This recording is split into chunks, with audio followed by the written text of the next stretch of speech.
ஸ்ரீ மாத்ரே நமக. நம்முடைய ஸ்ரீ வித்யா சேனலில் ஒவ்வொரு தமிழ் மாதமும் மாத ராசி பலன் வெளியிட்டோம். அது நிறைய பேர் நல்லா இருக்குது, ரொம்ப சிறப்பாக வெளியிட்டிருக்கீங்க, நீங்கள் சொன்ன மாதிரியே நடந்திருக்கு சார் அப்படின்னு சொன்னாங்க. அவங்களாம் என்னோட மனமார்ந்த நன்றி. இப்போ ஆண்டு ராசி பலன், அதாவது 2025ஆம் ஆண்டுக்கான ஆண்டு ராசி பலன் நம்ம வெளியிட உள்ளோம். நிறைய பேர் நம்ம வீடியோ பார்க்குறாங்க, ஆனால் யாருமே இந்த வீடியோவுக்கு லைக் பண்ணுறதில்ல. ஏன்னா நீங்கள் லைக் பண்ணிங்கன்னா தான் இவ்வளோ பேர் நம்ம இந்த வீடியோவுக்கு லைக் பண்ணியிருக்காங்க, இவ்வளோ பேருக்கு பிடிச்சிருக்கு அப்படின்னு நமக்கு தெரியும். ஒன்று.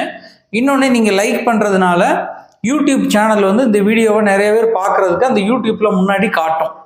அதனால் மறக்காமல் லைக் பண்ணுங்கள். நன்றி. ஸ்ரீ மாத்ரே நமக. உங்கள் எல்லோருக்கும் 2025ஆம் ஆண்டு ஆங்கில புத்தாண்டு நல்வாழ்த்துக்கள். இந்த 2025ஆம் ஆண்டு ஒவ்வொரு ராசிக்கும் எப்படி இருக்குது அப்படிங்கிற ராசி பலன் தான் நம்ம வெளியிட உள்ளோம். அதுக்கு முன்னதாக ராகு கேது பெயர்ச்சி, குரு பெயர்ச்சி, சனி பெயர்ச்சி எப்போ வருது அப்படிங்கிறத முதல்ல பார்ப்போம்.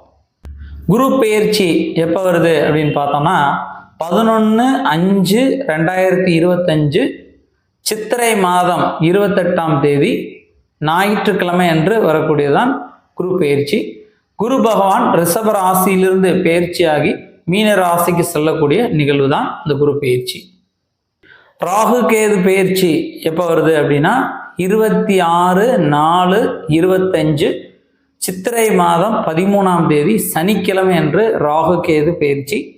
ராகு பகவான் மீன ராசியிலிருந்து கும்ப ராசிக்கும், கேது பகவான் கன்னி ராசியிலிருந்து சிம்ம ராசிக்கும் பெயர்ச்சி ஆகக்கூடிய நிகழ்வு தான் இந்த ராகு கேது பெயர்ச்சி. சனி பெயர்ச்சி எப்போ வருது அப்படின்னு நம்ம பார்த்தோம்னா 6/3/2026 மாசி மாதம் 22ஆம் தேதி வெள்ளிக்கிழமை அன்று சனி பெயர்ச்சி.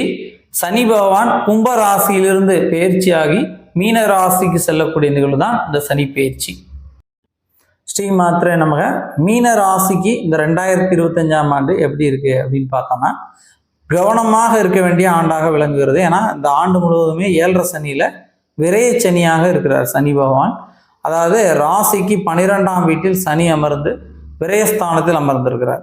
12ஆம் இடத்தை அயன சயன பயன விரயஸ்தானங்கள் அப்படின்னு சொல்லுவாங்க. தேவையில்லாத செலவுகள் வரும், அலைச்சல்கள் வரும், வீண் விரைய செலவுகள் வரும், பயணங்கள் ஏற்படும் அப்படின்னு நம்ம சொல்லலாம். ஒவ்வொரு விஷயமும் நாம் திட்டமிட்டு முதலே முடிவு செய்து இது அவசியமா, இது கண்டிப்பாக செய்யணுமா அப்படின்னு நம்ம திட்டமிட்டு செய்ய வேண்டும். குறிப்பாக முதலீடுகள் செய்யும் போது, பணத்தை ஏதாவது முதலீடு பண்ணும்போதோ, யாருக்கும் கொடுக்கும் போதோ, இல்லை பொருட்கள் வாங்கும் போதோ, இடம் வீடு நகைகள் வாகனங்கள் வாங்கும் போதோ ஒரு முறைக்கு இருமுறை நல்லா விசாரித்து யோசித்து முடிவு எடுக்கணும்.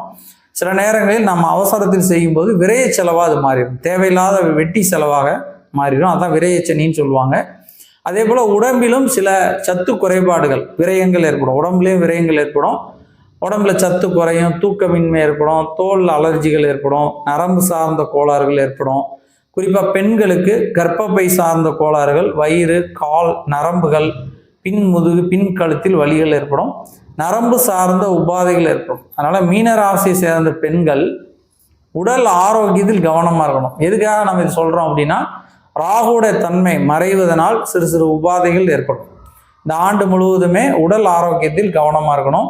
அதிலே ரொம்ப குறிப்பாக நம்ம சொன்னோம் அப்படின்னா கசப்பு உணவில் எடுத்துக்கொள்வது நல்லது. பெண்கள், மீன ராசியை சேர்ந்த பெண்கள் உணவு சாப்பிடும்போது அந்த உணவில் கசப்பு சேர்த்துக்கொள்ள வேண்டும்.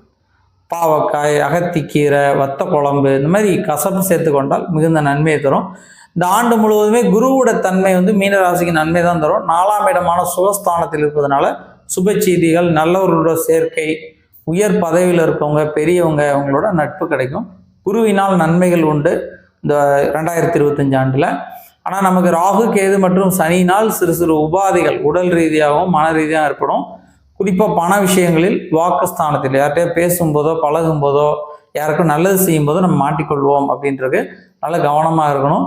தொலைதூர பயணங்கள் ஏற்படும். பயணங்கள் ஏற்படும் போது ஞாபக மறதிகள் ஏற்படும். இதெல்லாம் கொண்டு போகணுமா வேணுமா பார்த்து போகணும். மீன ராசியை சேர்ந்தவங்க சொந்த பந்தங்கிட்ட ரொம்ப கவனமாக இருக்கணும். ஏதாவது சொந்த பந்தங்கிட்ட பழகும் போதோ, சொந்த பந்தங்களை நம்பும் போதோ ரொம்ப யோசித்து அவசரப்படாமல் பொறுமையாக நிதானமாக அவர் சொல்லுவது உண்மையா, இது சரியா, இது நம்ம செய்கிறது சரிதானா அப்படின்னு நல்லா ஒரு முறைக்கு இருமுறை பார்த்து செய்வது நல்லது. மீன ராசிக்கு விரைய சனி இருக்கிறதுனால தேவையற்ற செலவுகள், தேவையற்ற அலைச்சல்கள், தேவையற்ற உடல் ரீதியான பலகீனங்கள் ஏற்படும். அதனால ஆஞ்சநேயர் உபாசனை செய்வது ரொம்ப விசேஷமானது. பக்கத்தில் இருக்கக்கூடிய குரு சேத்திரங்கள், தென்திட்டை, ஆலங்குடி, திருச்செந்தூர், இந்த மாதிரி குரு ஸ்தலங்கள், ஜீவ சமாதி அடைஞ்ச இடங்கள், ஜீவ முகூர்த்தங்கள்னு சொல்லப்படுற சித்தர்கள், யோகிகள், மகான்கள் வழிபாடு செய்வது ரொம்ப விசேஷமானது. அதாவது ராகவேந்திரர், சாய்பாபா, அந்த மாதிரி யோகிகள், மகான்கள், சித்த புருஷர்களை வணங்கினீங்கன்னா உங்களுக்கு வரக்கூடிய பாதிப்புகள் விலகும். நானும் மீனராசிக்காக பிரார்த்திக்கிறேன், அவங்களுக்கு நன்மைகளே தரணும் அப்படின்னு இறைவன்கிட்ட வேண்டிக்கிறேன். நன்றி. ஸ்ரீ மாத்ரே நமக. நமது சப்ஸ்கிரைபர்கள், நம்ம அன்பர்கள் எல்லோரும் பயன்படணும் அப்படிங்கிற உயர்ந்த நோக்கத்தோட தெய்வீக பொருட்கள், ருத்ராட்சம், தாமரமணி மாலை, கருங்காலி மாலை, ஸ்படிக மாலை, கோமதி சக்கரம், மகாலட்சுமி சோழி, அஞ்சனைக்கல், அரகஜா, புனுகு, இப்படி தெய்வீக பொருட்கள் எல்லாருக்கும் கேட்குறாங்க. அவங்களுக்கு நம்மால முடிந்த அளவு குறைந்த லாபத்துல, ரொம்ப விலை இல்லாம இந்த சரியான விலையில எல்லாரும் கொடுக்கணும் அப்படிங்கிற உயர்ந்த நோக்கத்தோட நம்ம எல்லா பொருட்களும் விற்பனை செய்து கொண்டிருக்கிறோம்.